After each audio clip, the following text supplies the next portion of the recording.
right, welcome back to the Fighter Pilot Professor. I am your host, Meta, and today we're going to be talking a little bit about AI and dogfights. And also we'll be talking a little bit about, are you nervous or are you excited? And how do I know the difference? And how can I harness one or the other or both of those things to be successful? Glad you're here. We'll jump right in. But before we do, as always, hit that like button. Drive me up on the algorithm so you can find me, follow me on Instagram and YouTube, Fighter Pilot Professor.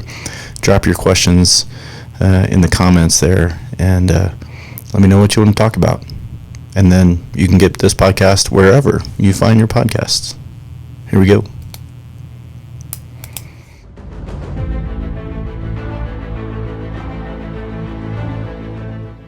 Welcome to the Fighter Pilot Professor podcast.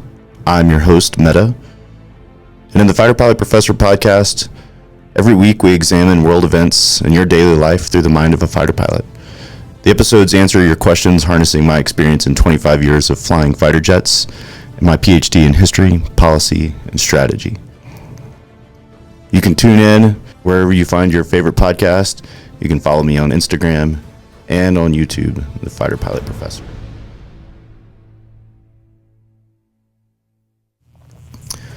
So,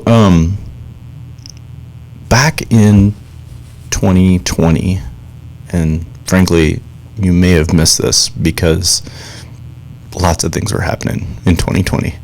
But back in 2020, the Defense Advanced Research Project Agency, DARPA,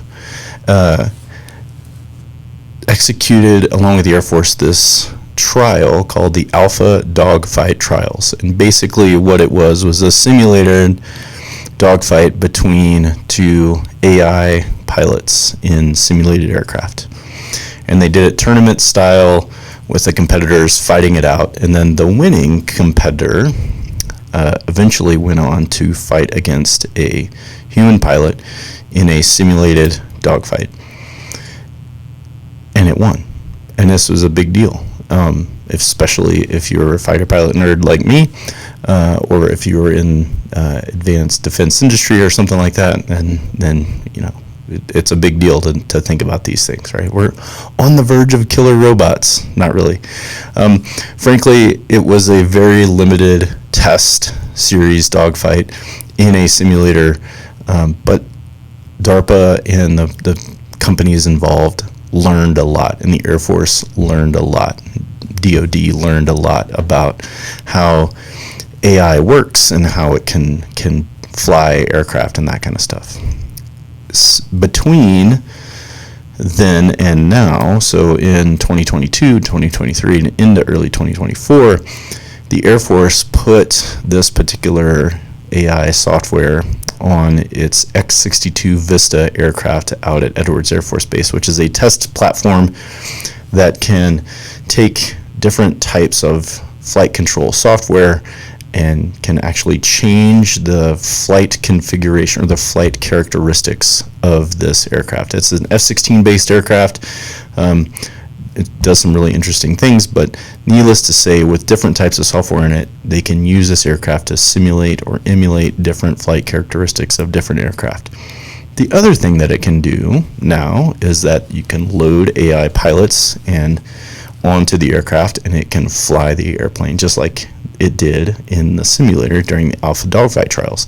So over the last few years, the Air Force and DARPA have been developing this AI pilot system to actually fly aircraft, and they've done several tests of it. And then, again, unless you are in this industry and you know these things, you probably did not hear about it, but back in the summer of 2024, the AI pilot flying the Vista aircraft defeated a real live pilot on multiple occasions in air-to-air dogfights, or as we call it in pilot parlance, BFM, basic fighter maneuvers.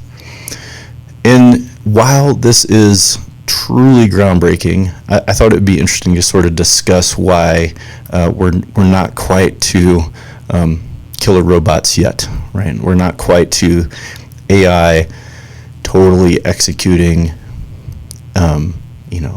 conventional offensive air operations all on their own. So the first thing to know with both the Alpha Dogfight Trials and with the simulated ones and the live fly ones is that there was a very specific set of rules for the aircraft involved, and so it sort of is a keyword, handcuffed the pilots in the real live pilots, the actual human pilots, in a way that would be semi-unrealistic.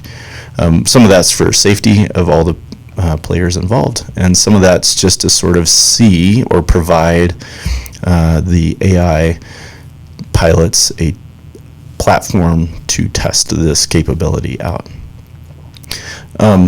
So that in and of itself, I'm not going into the nitty-gritty details of all the rules, but needless to say that the rules sort of limited what could count as scores for kills and that kind of stuff, and so that sort of favored the AI machine.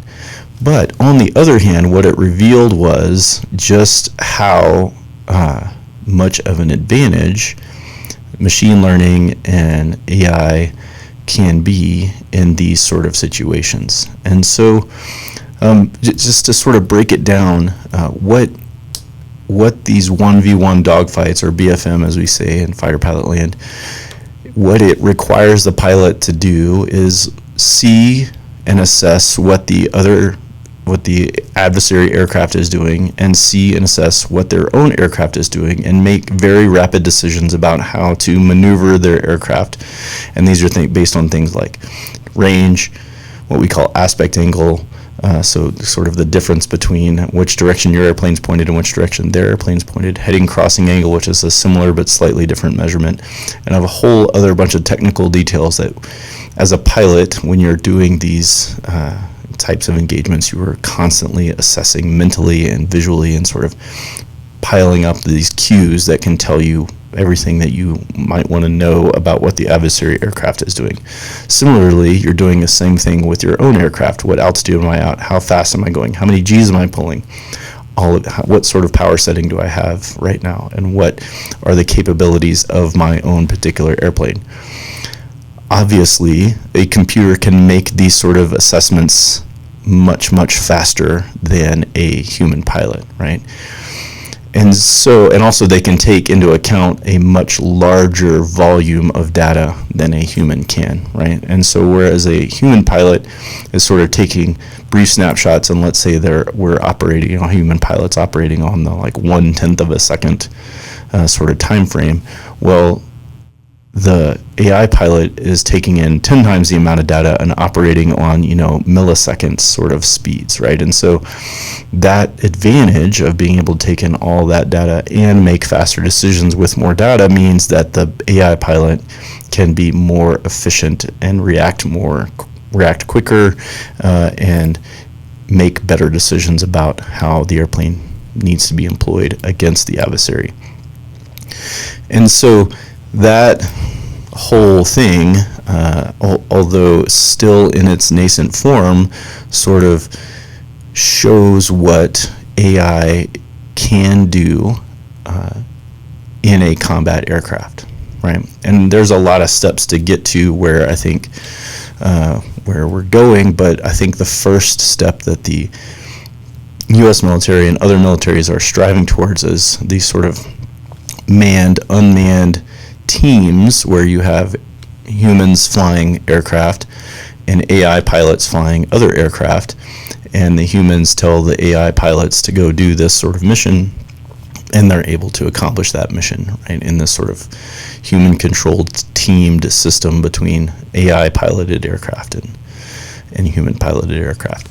That, I think, is the sort of next step that we're traveling towards, and indeed what the Department of Defense and other militaries say that they're traveling towards. What that looks like, I think, is going to be slightly different for every nation involved, but I think it will be really interesting. We've already seen several of these sort of systems beginning to fly out there. And so we're rapidly approaching, I think, a world where we have AI pilots flying aircraft teamed up with human pilots controlling them, or human controllers on the ground controlling them. And I think this is important to understand that, in my opinion, we won't be anytime soon, and hopefully never, in my opinion, again, be to a place where AI acts completely autonomously. In other words, there's no human in the decision-making loop or observing the decision-making loop of these machines. I think it's the best choice for everybody involved, unless we end up in the Terminator, I guess, right? The best choice for everybody involved to allow or enable some sort of human decision or override of these sort of systems.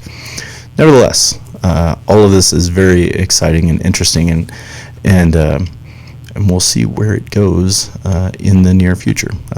Hopefully we can update that soon.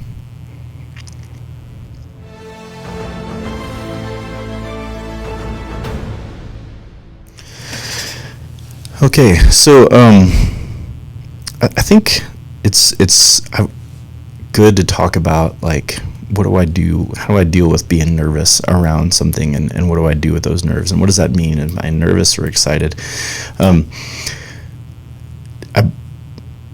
I read an article, and then I saw a video similarly in the same vein, I should say, perhaps, about people who were taught to understand that the nerves that you feel before you do something big and important is your body's way of preparing, is getting excited for something, right? And it's okay. It's a normal part of your human reaction, shall we say. And I think that the idea that, or at least what the article said, right, is in the opposite, where people's parents or siblings or whatever, or teachers, coaches, etc., told them that, like, no, don't be nervous or whatever, right? Like, this was the worst possible outcome. So, it begs the question, like, what is the appropriate way to deal with these sort of, as you were, pre-game jitters, right? The pre-game jitters happen to everybody, or most everybody, right? And how do I deal with them? Well, I mean, the first thing is to know that they're totally normal, right? The second thing to know is, again, right, it's your body's way of sort of prepping for what's about to happen. And we've talked about some of this before about, you get butterflies or sick to your stomach, you sweat, right? You like shake, however that is, right? And some of that is the adrenaline in your system, like gearing your body up to do what it's about to do, because it knows it's a big deal. Your brain has told it. Your brain has told your body that this is a big deal, that we're about to do this thing. And so we need to get up for it. So knowing is half the battle, as it were, right? And so knowing that this exists is one part of dealing with it, right? Additionally, I don't want to push it away, right? I want to be able to harness that, right? I don't want to be like, oh, don't be nervous. I actually want to feel those feelings, right? I want to harness that adrenaline. I want to use it for my advantage, right? I want to know that, hey, my brain is keyed up and super hyper observant. My body, I can hear things better than I used to. I can see things better than I used to. I will be slightly faster than I was before, whatever, right? And that's all a good thing, right? Where it starts to hurt you, I think, is when you let it sort of, those emotions overpower your preparation, right? And so that's the second key, in my opinion, is I need to prepare appropriately for the thing that I'm about to do, right?